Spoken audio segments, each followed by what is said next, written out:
The Competition Commission says food inflation remains at nearly twice the rate of overall inflation.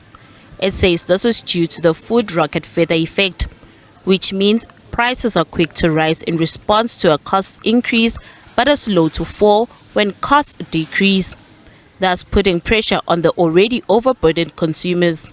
The Commission has observed that whilst overall inflation has come down, food inflation remains at nearly twice the inflation rate for all goods and services. Since the advent of COVID-19, the Commission has been actively monitoring essential food prices and investigating factors driving food inflation. This ensures that there's transparency regarding the profit margins set by producers and retailers of these products.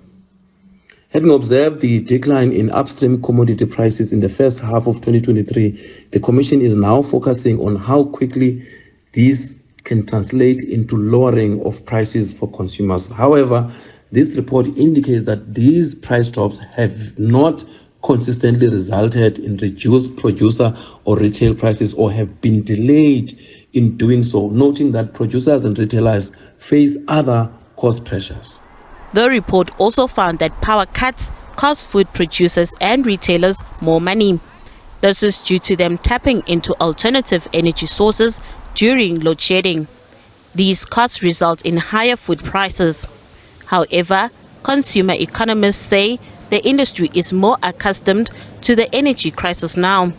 Therefore, there shouldn't be many signs in the next quarter that suggest blackouts had an impact on food prices. So there are signs that we will see food inflation starting to go down. So over the past 2 months or so, we've actually seen in terms of the CPI basket that food inflation is decelerating. So that just means prices are continuing to increase, but at a slower rate.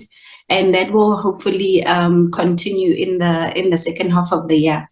We are also a little bit more accustomed to having to supplement the energy issues. So we shouldn't see more of an electricity or power issue impact on food prices because that's already in the numbers at the moment.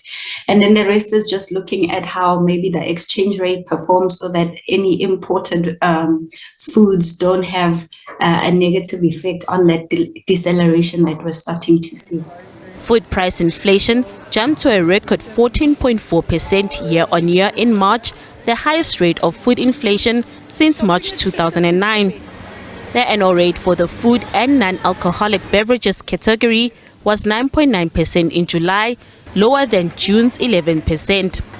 Consumer inflation fell to 4.7% year-on-year in July from 5.4% in June. Nothando Makutulela, SABC News, Johannesburg.